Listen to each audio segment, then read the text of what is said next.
Hey guys, it's your boy Richie here, and this is hand review number 3 of my video series for July 2023. Hand review 1 was for a Raz tournament I played last week in the Micro Millions, and hand review 2 was for a Stud 8 tournament that I also played a couple of days ago on the Micro Millions or PokerStars, and this is a second hand review from that same Stud 8 tournament that I played a couple of days ago. And as you can see from the first Stud 8 hand review I played, that was a hand that I failed to get value from with a very strong 7 low. And this is this will be a bit different. This hand review will be from a 7 low that's not as strong. And I will explain why. Without further ado, let's see how the hand went. The person with the last card starts the hand. So in this situation, 7 of spades is the lowest card. Ace is high. The 7 of spades starts the hand, and this is called the bring-in. Bring-in is half the price of a 3rd and 4th street bet, which is 1,400. The bring-in here is 700. So that would cost us just over 10% of our stack if we were to play a big pot, 7th street.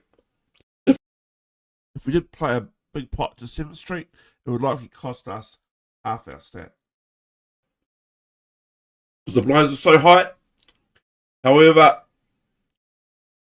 we're going to be careful here, because the blinds are getting high, and there's some high cards showing, low cards showing, and an 8 here, 8 here, and an 8 here, and an ace here. They could easily have a good low hand, and this guy here has got a low hand too.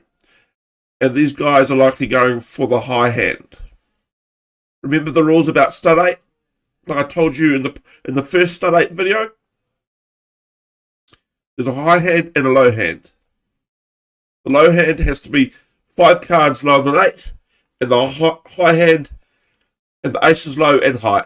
And the high hand works like no hold'em, where straights and flushes and full houses usually win in stud or Stud 8. 2 pair and 3 of a kind hardly ever win in Stud 8, because your opponent can win with better hands, being the straights, flushes, and full houses. Whereas if you're going to win a pot with 2 pair or 3 of a kind, you likely will have to play a small pot. 1 pair can win too, but it's usually against a heads-up hand against another opponent. So 1-on-1, a 1 pair hand will likely win in that situation. Where if you're up against 2 or 3 opponents or more, 1 pair hands go down, and you're likely to have to fold before getting to showdown, because you're likely to lose lots of chips that way. So anyway, this guy has to bring in for 700. And basically, if we were to call this or raise, it would cost us about 15% of our stack. So we're going to be very careful here. Anyway, there's a fold after us, and we're here to act. Are we going to raise to 700? Are we going to raise to 1,400, or are we going to call the 700 a bet? Well, since there's some 8s showing and only one other low card showing, an ace along with the 7 showing for our third card, we're going to be very careful here. And remembering in Stud 8, like I said on my first, if you haven't watched my first Stud 8 video, watch it, because I explain how to play the game. But for the sake of this video, I will tell you how to play this game too. So the first 2 cards are face down, and the 3rd card is face up. That is 3rd street. 4th street, 5th street, and 6th street, the next 3 cards are face up. And the 7th street card is also face down. So basically you can see 4 out of your 7 opponent's cards as the other two cards are face down. So it's your job to piece together when you can see 4 out of your 7 opponent's cards, whether or not they've got a strong hand to beat you or a weaker hand to lose against you. And obviously, the goal in stud 8 is to scoop the pot, win the high hand and the low hand. But you can make a profit by splitting the pot if you win only the low or only the high with another player. You can split the opponent with another player and make a profit, especially if there's 2 or 3 or 4 opponents in the hand. There'll be a bigger pot and you could make a bit of a profit there. But the ultimate idea is to scoop the pot with the high hand or the low hand. But I talked about this in the previous stud 8 hand review that I just did before. So I've covered the details there. Anyway, we're here to act. We've got ace 5-7. Now, if we had ace deuce 7, that would be a good 3-card low draw. But since we've got ace 5-7, we're going to be very careful here. They could easily be beat by this guy or this guy having a better low draw than us. So we're going to be very careful. And that's why we call. 8 of spades calls. The queen of clubs folds. And this guy here also folds. So the ace of spades, the eight of spades, and the 7 of spades are in the hand. If this guy calls, he's got with his ace, he can be going for the high or low hand, since the ace works for high and the low hand. Stud 8. Remembering the low hand has to be 5 cards lower than 8. Remembering the ace can be used for the high hand or the low hand. 8 or lower has to be the low hand. That's why it's called stud 8. 5 cards 8 or lower will qualify for the low hand. Anyway, this guy here led out with the betting, since he had the lowest card on 3rd Street. We called. This guy also called, and this guy called too. And on 4th Street, as you can see, this guy's got ace deuce shown. He could have a better low draw than this guy and us. We've got a very weak low draw. 3-card 7 low draw. We've got 2 clubs or a 2-card flush draw, but the likelihood of hitting running clubs on 5th Street, 6th Street, and 7th Street to make a ace high flush, the chances of that happening is very, very, very, very slim. So we're going to be very careful here.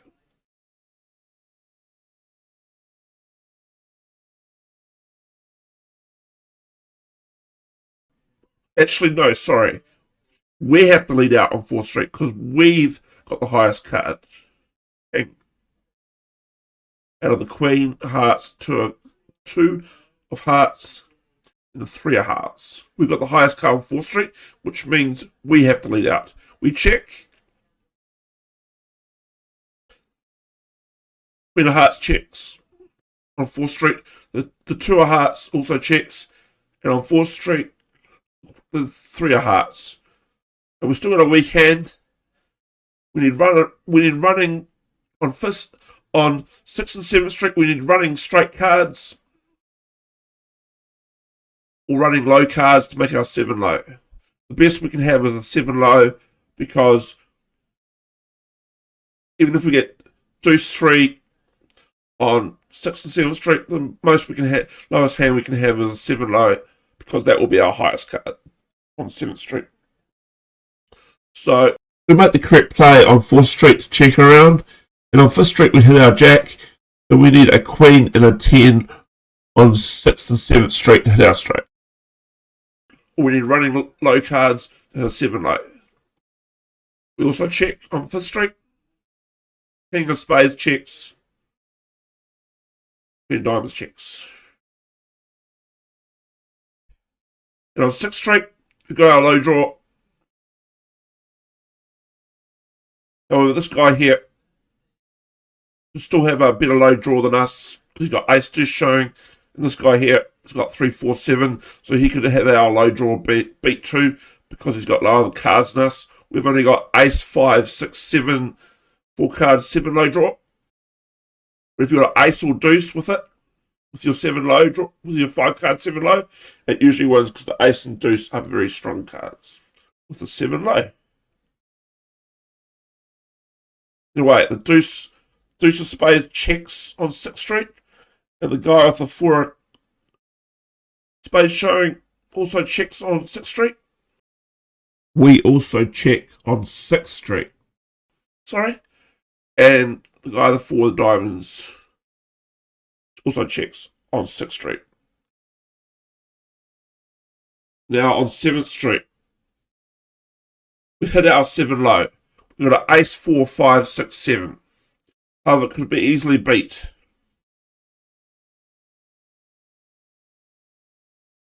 Even though this guy isn't showing a low, he could have low cards face down for both his first 2 cards and his last card being the 7th Street. He could have a better low than us. But we'll see what he does. He checks to us. He checks on 7th Street.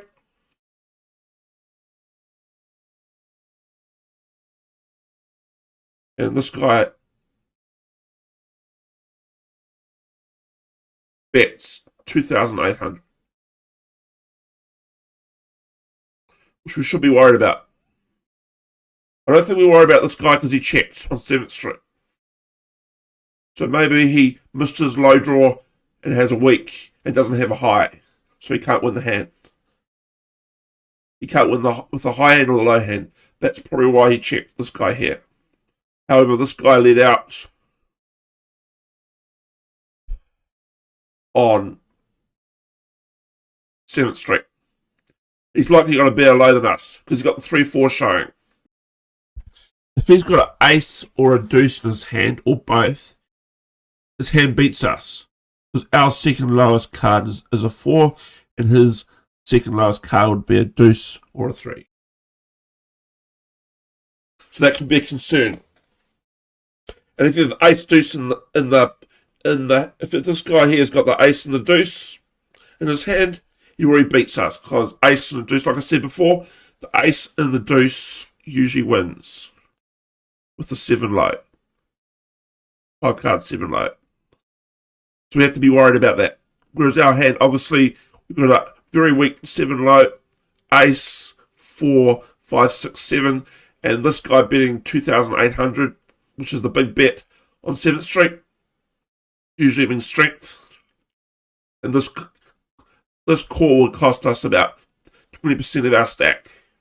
Since the blinds are higher, this call will cost us 20% of our stack. So we should be folding because we should come to the conclusion we've got a very, very weak low, 7 low.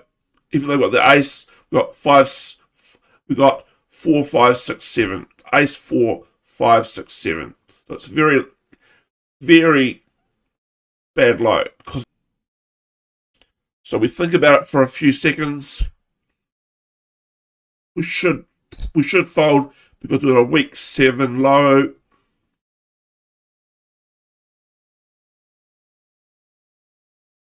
However, we call.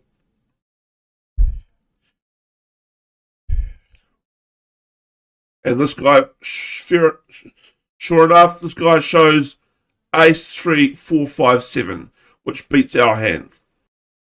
Our opponent's second lowest card was a 3, and our second lowest card was a 4, which is why our opponent won. Our opponent also hits the flush on 7th Street, so he scoops the whole pot. And like I said, we had a marginal 7 low with ace, 4, 5, 6, 7. That's the worst 7 low you can have, pretty much. And Raz, it doesn't matter. Even though they had the ace, it doesn't matter. If his second low card, my opponent heads up, is low. If his second low card is lower than his 4, a deuce or a 3, that's why they will win the hand. And that's how, all these things you should be taking into account when playing Raz or Stud 8, when going for the low hand, because if you make the right reads and fold when you should, with a very weak low hand, you should be able to save chips and lose the minimum. When you're pieced together your opponent's hand and think he's got a stronger hand than you, especially with their second or third low card. Even though I had the ace, the fact that he had the deuce, he had the 3 as the second lowest card, and I had the 4. That's why I lost the hand. Anyway, guys, hope you guys got value from this. Hopefully, these 4 videos I've done over the last couple of days will be uploaded to my YouTube channel. That will be a PLO 5 from Scoop, a Raz hand from Micro Millions, and 2 Stud 8 hands from Micro Millions.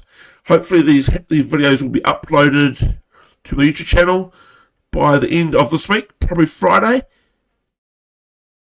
And I will be showing these on stream on Sunday, on my day off. I will be showing these videos on stream, even though they'll be uploaded beforehand on YouTube, hopefully. I will show them on stream to show you guys the videos. Alright guys, if you got some value from it, feel free to like and subscribe to my channel. And check out all the other videos, because I think I've done a very good job with analysing my hands. Alright guys, thanks for watching. Bye for now.